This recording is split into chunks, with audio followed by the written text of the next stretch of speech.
The Honourable Member for Cambridge. Thank you, Madam Speaker. When hundreds of thousands speak out through petitions, letters, and social media, it's clear they want action. And when so many speak with such clarity and consistency, we owe it to them to listen. For months and years, Canadians from coast to coast to coast have been raising the alarm about this government's heavy-handed approach to natural health products. Whether it's vitamins and probiotics, protein powders, or herbal supplements, these are products that millions of people use every single day, safely, responsibly, and by choice. I'm sure every member of Parliament in this chamber has heard about this issue. I know I have. I've read the letters, I've answered the emails, and I've had those conversations at the doorstep and at the grocery store. People across this country are deeply worried that their freedom to make their own health care choices is being eroded, and they're right to be concerned. Because at its core, this debate isn't just about vitamins or supplements, it's about choice. It's about practical solutions. And it's also about balance, setting rules based on evidence. People expect policies that protect them without punishing responsible decisions. Overregulation doesn't make anyone safer, it just makes life harder. And without debate, Bill C-47 was introduced with no consideration of the consumers. We need proportionate, evidence-based standards that keep products safe without burying businesses in red tape. It's about respecting personal responsibility and limiting unnecessary government interference. And that's why I'm proud to stand today in full support of my colleague, the member of Lacombe-Ponoka, and to second his private member's bill, Bill C-224. He's shown real leadership in working with Canadians across the country to craft a thoughtful, practical response to this government's overreach. Madam Speaker, natural health products are not obscure or uncommon. They are a trusted part of everyday life for millions of Canadians. Seniors rely on vitamins and probiotics to maintain their energy and independence. Parents give their children supplements to help support healthy growth and immune supports. Athletes and fitness enthusiasts depend on protein powders and electrolytes to train safely. And many Canadians who live with chronic conditions use natural products as part of an integrated, preventative approach to their well-being. But it doesn't stop there. These products are also at the heart of a thriving Canadian industry made up of small business owners, holistic practitioners, local health food stores, nutritionists, and fitness professionals. These are people who pour their time, savings, and passion into helping others live healthier lives. They create jobs, they keep money in our communities, and they strengthen the local economy, including in Cambridge and North Dumfries. And let's not forget the ripple effect. When these businesses thrive, they support farmers, suppliers, and manufacturers across Canada. They can contribute to innovation in wellness and preventive care, areas that reduce strain on our public health system.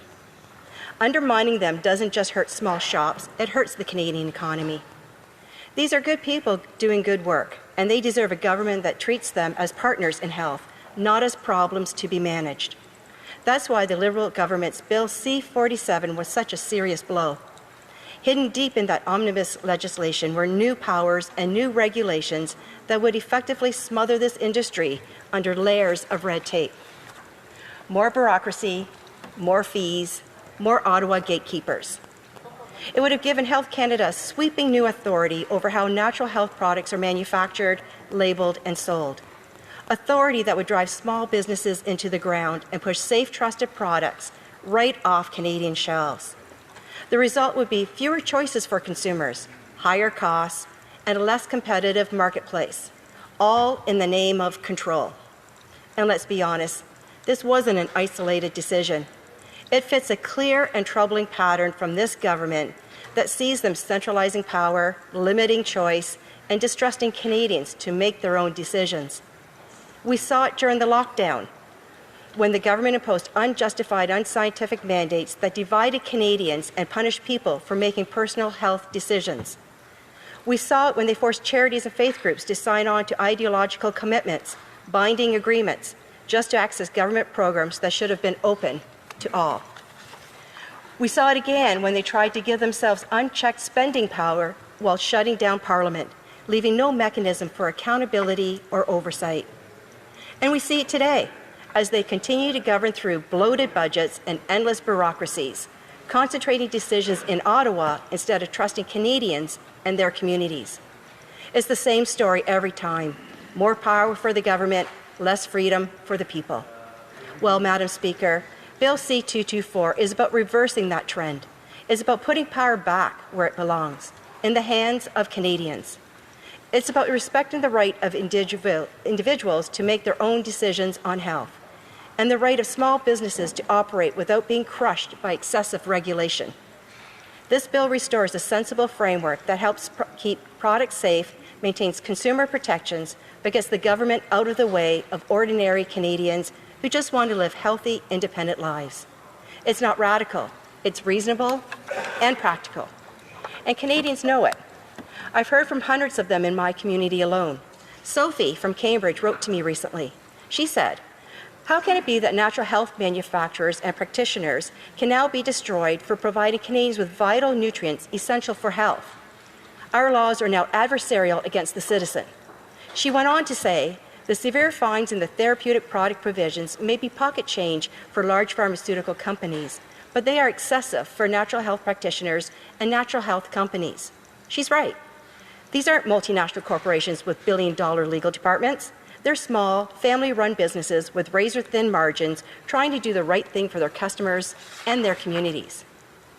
And one local owner of a health food store shared this with me. These new rules from Bill C-47 are burying small shops like mine in red tape and extra fees. It's getting so expensive that we may have to pull good products off our shelves, and some businesses might not survive it.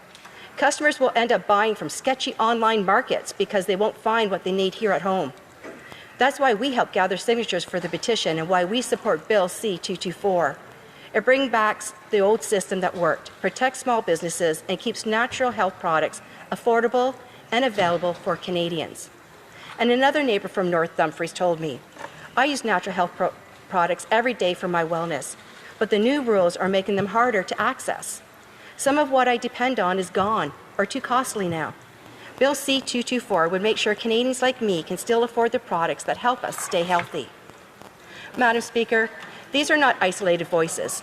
More than 135,000 Canadians have signed Charter of Health Freedom petition, and tens of thousands more have submitted official House of Commons petitions. They are just asking for us to listen. They're not asking for a handout. They're not asking for special treatment. They're asking for the right to make their own choices, to access the products they rely on, and to be treated like responsible people capable of managing their own health. That's not too much to ask. In fact, it's the least a free country should expect. And yet this government continues to ignore them, to ignore the evidence and the lived experience of millions of Canadians. Madam Speaker, it's been said that if you don't have your health, you don't have anything. That's what this debate is about. It's about whether we trust Canadians to make choices for themselves, whether we believe in empowerment or control, whether we believe in freedom or bureaucracy. And I know where I stand. I stand with the Canadians, from small business owners to parents, seniors, and athletes who rely on these supplements to stay healthy and independent. Bill C-224 is a chance for Parliament to get this right, to fix what the government broke, to restore trust, and to reaffirm that the people we serve know what's best for themselves. So let's do the right thing. Together, we can support the Canadians who've spoken out, protect small businesses, and defend the freedom to make personal health choices. Madam Speaker, this is not about partisanship, it's about principle. It's about whether we trust Canadians to make decisions for themselves or not. Bill C-224 gives this House a chance to act for choice and fairness. Let's pass Bill C-224 and let's save our natural health products, protect our entrepreneurs, and restore balance and practicality to Canadian health policy. Thank you, Mr. Speaker. Madam Speaker.